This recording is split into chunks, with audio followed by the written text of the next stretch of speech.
سبحان اللہ ما اجمل کا ما حسن کا ما اکمل کا نحمدہ ونصلی علی رسولہ النبی الکریم الامین اما بعد فاعوذ باللہ السمیع العلیم من الشیطان الرجیم بسم اللہ الرحمن الرحیم قال اللہ تبارک و تعالی فی القرآن الحکیم ان اللہ وملائکتہ یصلون علی النبی یا ایہا الذین آمنوا صلوا علیہ وسلموا تسلیما الصلاۃ والسلام علیک یا رسول اللہ الصلاۃ والسلام علیک یا نبی اللہ الصلاۃ والسلام علیک یا شفیع المذنبین وعلی آلک واصحابک یا رحمۃ للعالمین۔ اللہ تعالیٰ کی حمد و ثنا سرور کونین جان عالم حضرت محمد مصطفیٰ صلی اللہ علیہ وآلہ وسلم اور آپ کے جمیع آل و اصحاب کی بارگاہ ناز میں درود و سلام کے نذرانوں کے بعد انتہائی عزت اور احترام کے لائق سامعین ذی وقار، میرے دینی اور یقینی دوستو، بزرگوں اور بھائیوں، سرور کونین تاجدار نبوت حضرت محمد مصطفیٰ صلی اللہ علیہ وآلہ وسلم کی سیرت مبارکہ کے حوالے سے ہمارا دروس کا تسلسل جاری ہے۔ اسی تسلسل کو مزید آگے لیے بڑھیں گے اور آج مزید جو حالات و واقعات سیدنا خبیب بن عدی رضی اللہ تعالیٰ عنہ کے حوالے سے وقوع پذیر ہوئے، ان کے حوالے سے گفتگو کی جائے گی۔ آپ نے گزشتہ درس سماعت فرمایا جب سیدنا زید بن دسنہ رضی اللہ تعالی عنہ کو کفار کے ہاتھوں شرف شہادت نصیب ہوا، اور اس کے بعد قبیلہ بنی حذیل نے حضرت سیدنا خبیب بن عدی رضی اللہ تعالی عنہ کو حارث بن عامر کے بیٹوں کے پاس فروخت کر لیا، اور اس فروخت کرنے کا مقصد حارث بن عامر کے بیٹوں کا حضرت سیدنا خبیب بن عدی کو قتل کرنے کا وہ عزم تھا اور وہ ارادہ تھا جو وہ تمام لوگوں کے سامنے ظاہر کر چکے تھے کہ اگر خبیب بن عدی ہمیں مل گئے تو ہم انہیں قتل کر ڈالیں گے۔ لہٰذا سیدنا خبیب بن عدی رضی اللہ تعالیٰ عنہ کو گرفتار کر کے مکہ میں بنو حذیل قبیلے نے حارث بن عامر کے بیٹوں کے ہاتھوں فروخت کر دیا۔ حارث بن عامر کے بیٹوں نے اپنی آتش انتقام کو ٹھنڈا کرنے کے لیے سیدنا خبیب بن عدی رضی اللہ تعالیٰ عنہ کو سولی پر لٹکانے کا پروگرام تشکیل دیا، اور آپ کو ایک مقررہ دن سولی پر لٹکانے کے لیے انہوں نے اتنے دن آپ کو ایک لونڈی حجیر بن ابی وہاب کی آزاد کردہ کنیز معاویہ کے گھر محبوس کر دیا، یعنی قید کر دیا۔ جتنے دن آپ سیدنا خبیب بن عدی رضی اللہ تعالیٰ عنہ اس لونڈی کے گھر محبوس رہے، اس خاتون کا کہنا، کیونکہ یہ بعد میں مسلمان ہوئی اور پھر آپ نے اسلام کو قبول کیا تھا، تو یہ معاویہ فرماتی ہیں کہ میں نے دیکھا کہ آپ خبیب بن عدی رضی اللہ تعالیٰ عنہ کے پاس بے موسم پھل اکثر اوقات پائے جاتے تھے۔ یہ یقیناً ان کی کرامت تھی، جیسے کہ قرآن کریم نے سیدہ مریم رضی اللہ تعالی عنہا کے حوالے سے بڑا واضح طور پر بیان فرمایا کہ جب آپ کے خالو نے آپ کے پاس بے موسم پھل پڑے دیکھے تو فرمایا انا لک ھذا، اے مریم یہ پھل تیرے پاس کہاں سے آتے ہیں؟ تو سیدہ مریم نے جواب دیا ہو من عند اللہ، یہ رب کریم کی طرف سے مجھے عطا کیے جاتے ہیں۔ تو سیدہ مریم کے پاس بے موسم پھلوں کا آنا، یہ کرامت تو قرآن سے ثابت ہے۔ تو سیدنا خبیب بن عدی رضی اللہ تعالیٰ عنہ کے پاس اکثر انگور کے خوشے یہ پڑے دیکھے جاتے تھے، حالانکہ انگور کا موسم بھی نہیں تھا۔ تو یہ یقیناً خبیب بن عدی رضی اللہ تعالیٰ عنہ کی کرامات سے ہے۔ تو جتنی دیر یہ کنیز معاویہ فرماتی ہیں کہ میرے غیر خبیب بن عدی محبوس رہے، میں نے ان کو انتہائی برکت والا اور سراپا یمن و برکت قیدی پایا۔ آپ اپنے کردار کے اندر، اپنی گفتار کے اندر انتہائی سلجھے ہوئے شخصیت نظر آتے تھے، اور آپ اللہ کی عبادت میں زیادہ وقت گزارتے۔ پھر وہ دن آ گیا جب سیدنا خبیب بن عدی رضی اللہ تعالیٰ عنہ کو سولی لٹکانے کے لیے لے جایا جانا تھا۔ تو یہ کنیز معاویہ کہتی ہیں کہ میرا ایک چھوٹا بچہ جو اپنے گھٹنوں پر چلتا تھا، وہ جا کر خبیب بن عدی کے پاس بیٹھ گیا۔ خبیب بن عدی نے اس کو محبت سے اپنی گود میں بٹھا دیا، اور اسی اسنا میں نے خبیب بن عدی کو ایک استرا بھی دیا تھا ان کی خواہش پر، تاکہ وہ اپنے جسم کے فاضل بال جو ہیں وہ صاف کر سکیں۔ حضرت خبیب بن عدی کی خواہش تھی کہ میں اللہ کی بارگاہ میں اس حال میں پیش ہوں کہ میرے جسم پر کوئی فاضل بال موجود نہ ہو، تو میں نے خبیب بن عدی کے طلب کرنے پر انہیں ایک استرا دے دیا، اور اسی اسنا میں میرا بیٹا ان کی گود میں جا بیٹھا، اور مجھے یہ خوف ہوا کہیں خبیب بن عدی میرے بیٹے کو ذبح ہی نہ کر ڈالیں۔ تو خبیب بن عدی میرے ارادوں کو بھانپ گئے، اور آپ نے فرمایا اتخشین ان اقتل، کیا تو یہ گمان کرتی ہے، اس بات سے خوف زدہ ہے کہ میں اسے قتل کر دوں گا؟ ما کنت افعل ذلک انشاءاللہ، انشاءاللہ اللہ تعالیٰ کے چاہنے سے میں ایسا کچھ بھی نہیں کروں گا۔ کیوں حضرت خبیب بن عدی رضی اللہ تعالیٰ عنہ کے کردار کی یہ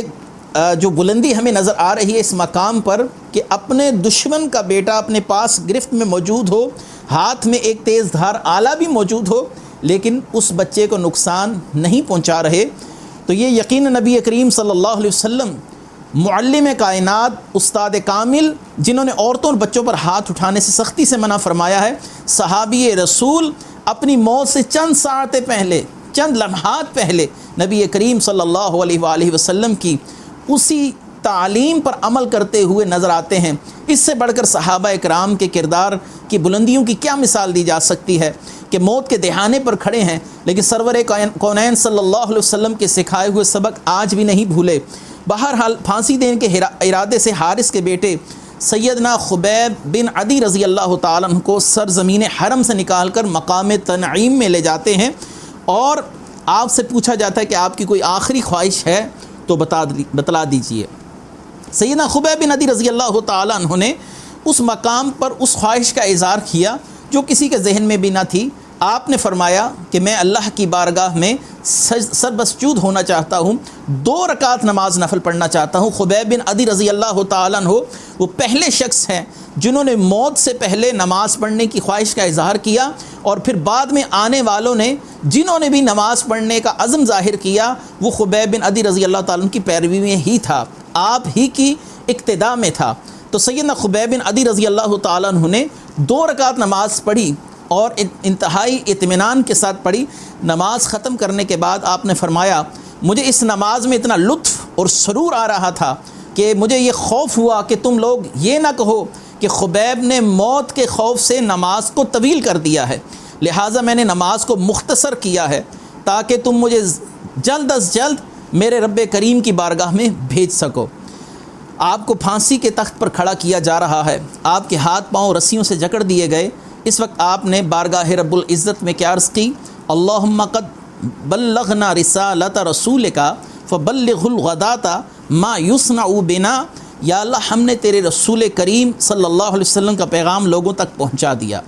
اے اللہ جو کچھ یہ لوگ ہمارے ساتھ کر رہے ہیں اس کی اطلاع اپنے حبیب صلی اللہ علیہ وسلم تک پہنچا دے۔ پھر آپ صلی اللہ علیہ وسلم کے اس محبوب صحابی نے ان ناہنجاروں کے لیے دعائے ضرر کی، اور دعا کیا تھی؟ اللہم احصیہم عددا واقتلہم بددا ولا تغادر منہم احدا، یا اللہ ان کی تعداد کم کر، ان کو منتشر کر، ان کو ہلاک کر، ان میں سے کسی کو زندہ نہ چھوڑنا۔ پھر ان لوگوں نے آپ کو نیزوں کے وار کر کے شہید کرنا شروع کیا۔ مسلم موسیٰ بن عقبہ اپنی مغازی میں لکھتے ہیں کہ سیدنا زید اور خبیب ان دونوں کا انتقال ایک ہی دن میں ہوا، لیکن مورخین کی رائے یہ ہے کہ یہ کچھ ایام کے فرق کے ساتھ معاملات جو تھے وقوع پذیر ہوئے۔ نبی کریم صلی اللہ علیہ وآلہ وسلم اس وقت مسجد نبوی میں تشریف فرما ہے جب خبیب رضی اللہ تعالیٰ کو مکے کے اندر پھانسی چڑھایا جا رہا ہے۔ سیدنا خبیب رضی اللہ تعالیٰ عنہ نے نبی کریم صلی اللہ علیہ وسلم کی بارگاہ میں مکہ سے سلام عرض کیا۔ نبی کریم صلی اللہ علیہ وسلم مسجد نبوی میں بیٹھ کر فرماتے ہیں علیک السلام خبیب قتلتہ قریش، کہ اے خبیب تجھ پر بھی سلام ہو، خبیب کو قریش نے قتل کر دیا۔ آپ صلی اللہ علیہ وآلہ وسلم کے آنسو مبارک جاری ہو گئے۔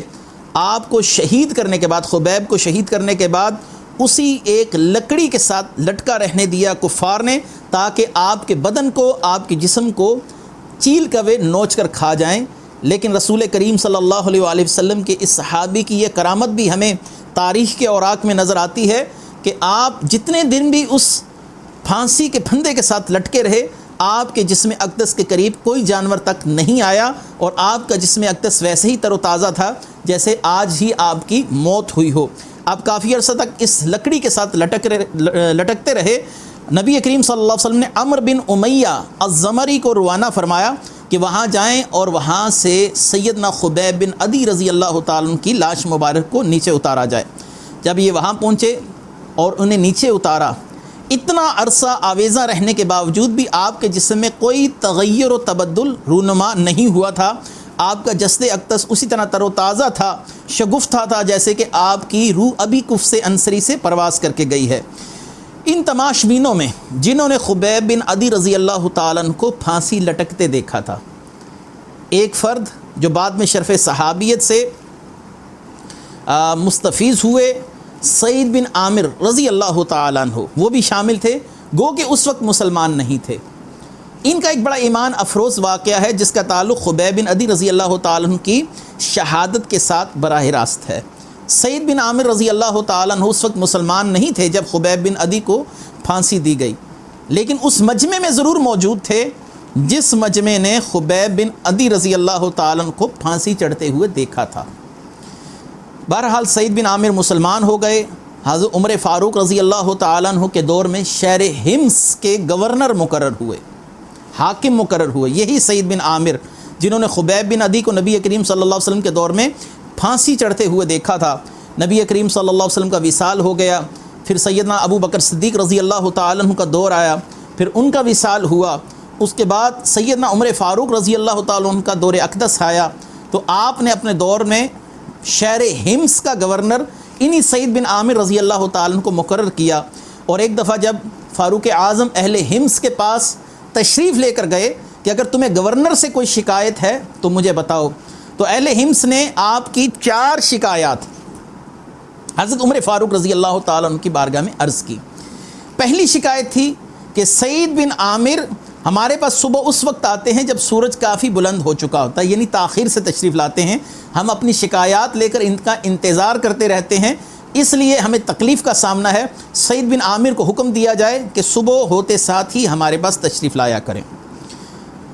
سیدنا عمر فاروق نے فرمایا دوسری شکایت کیا ہے تمہیں سعید بن عامر سے؟ انہوں نے کہا کہ وہ ہمارے پاس رات کو کبھی تشریف نہیں لاتے، جب ہم رات کو انہیں دعوت دیتے ہیں تو وہ کسی شخص سے رات کو ملاقات نہیں فرماتے۔ ایک گورنر کو ہر وقت اپنی رعایا کے ساتھ رابطے میں رہنا چاہیے، رات ہو یا دن ہو، اس کو اپنی رعایا کے ساتھ معاملات چلانے چاہیے، ملنا چاہیے۔ آپ نے فرمایا تیسری شکایت کیا ہے سعید بن عامر سے؟ تو انہوں نے فرمایا مہینے میں ایک روز سارا دن گھر میں اپنے آپ کو قید میں رکھتے ہیں، ہمارے پاس نہیں آتے، گویا خود کو محبوس کر لیتے ہیں، قید کر لیتے ہیں۔ سعید بن عامر رضی اللہ تعالیٰ عنہ۔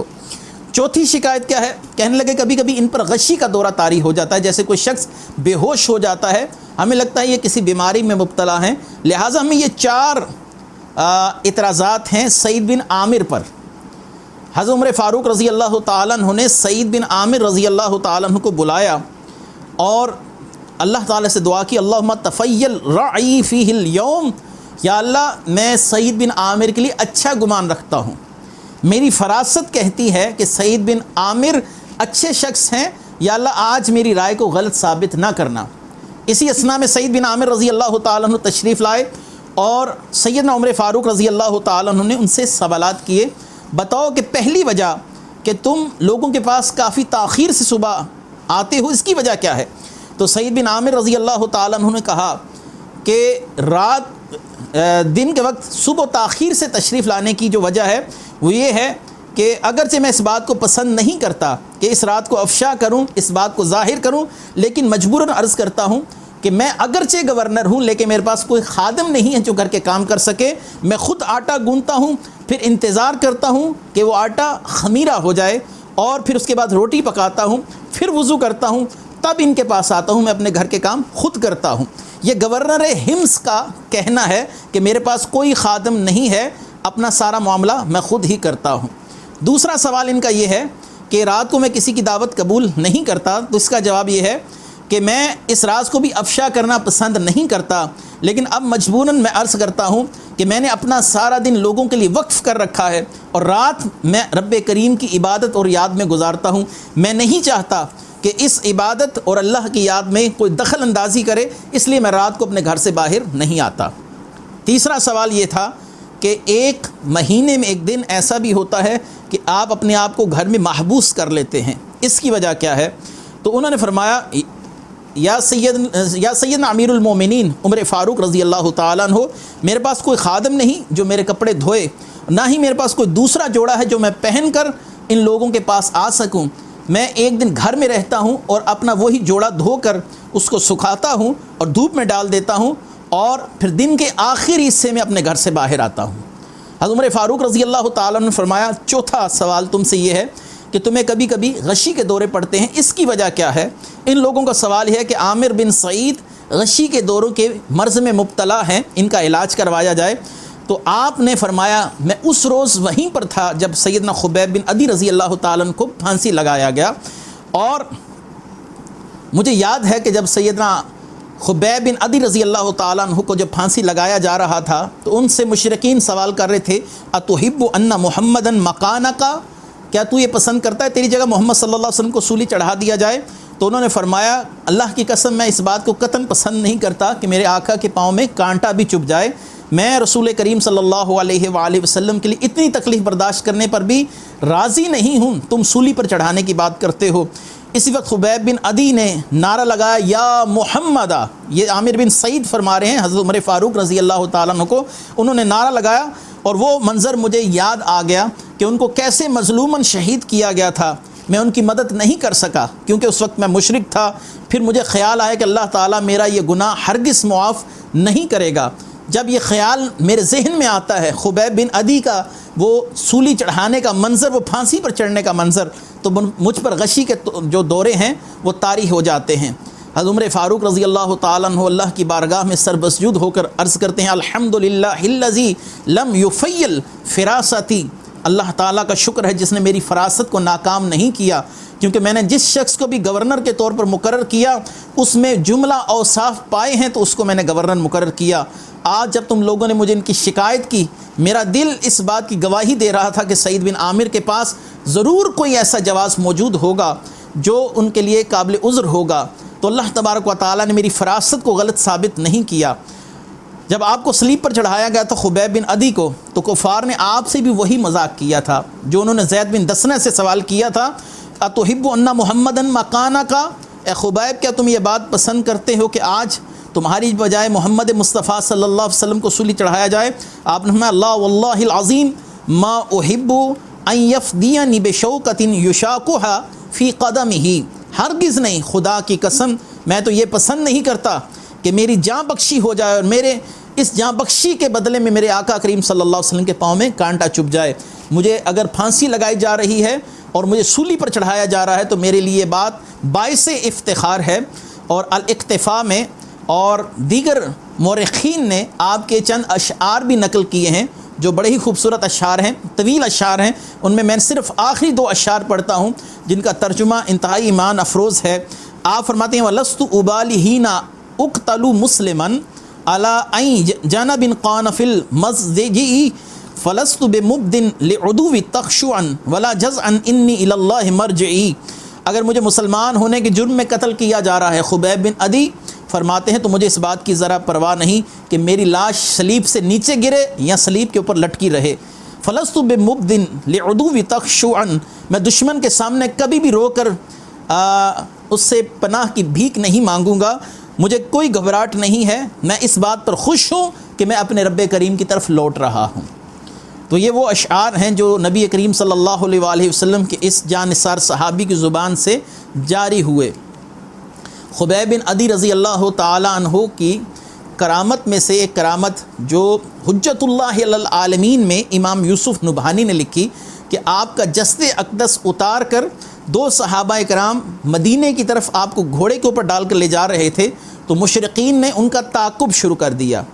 اور جب تعاقب کیا تو ان دو صحابہ کرام کو مشرقین نے گھیر لیا۔ سیدنا خبیب بن عدی رضی اللہ تعالیٰ عنہ کا جسم اقدس زمین پر گر گیا اور زمین اس جسم کو خود نگل گئی، یعنی اپنے اندر زمین نے چھپا لیا۔ سیدنا خبیب بن عدی کو بلی الارض صحابی بھی کہا جاتا ہے، جن کو زمین کھا گئی تھی، کیونکہ کفار کا ارادہ تھا کہ آپ کے جسم کی توہین کی جائے، آپ کے جسم کے ساتھ کچھ ایسے معاملات کیے جائیں کہ ناک کاٹ دیا جائے اور آپ کے جسم کو چیل کوے کھا جائیں، لیکن اللہ تبارک و تعالیٰ نے آپ کے جسم کی حفاظت فرمائی۔ مشرقین اور وہ صحابہ حیران و پریشان تھے کہ خبیب بن عدی رضی اللہ تعالیٰ عنہ کا جسم کہاں گیا، زمین خود بخود ہی آپ کے جسم کو اندر نگل گئی، اور اس صحابی رسول کی قبر اقدس کا کوئی معلوم نہیں ہو سکا کہ آپ کہاں گئے، اسی جگہ پر آپ غائب ہو گئے، اللہ و رسولہ عالم۔ اس کے بعد ایک اور سازش کا واقعہ جو نبی کریم صلی اللہ علیہ وسلم کی شہادت کے حوالے سے ابو سفیان نے ایک سازش رچائی اور ایک شخص کو اس بات پر آمادہ کیا کہ میرے علم میں ہے کہ نبی کریم صلی اللہ علیہ وسلم بازاروں میں بغیر حفاظتی دستے، یعنی کوئی محافظ دستہ ان کے ساتھ نہیں ہوتا، اگر تم انہیں قتل کر دو تو میں تمہیں اتنا مال عطا کروں گا اور تمہارے اہل خانہ کو مال و دولت سے بھر دوں گا، اور تم کسی چیز کی بھی اگر خواہش کرنا چاہتے ہو تو تمہاری خواہش پوری کرنے کے لیے میں ہر ممکنہ اقدام اٹھانے کے لیے تیار ہوں۔ یہ بدو، اس کے پاس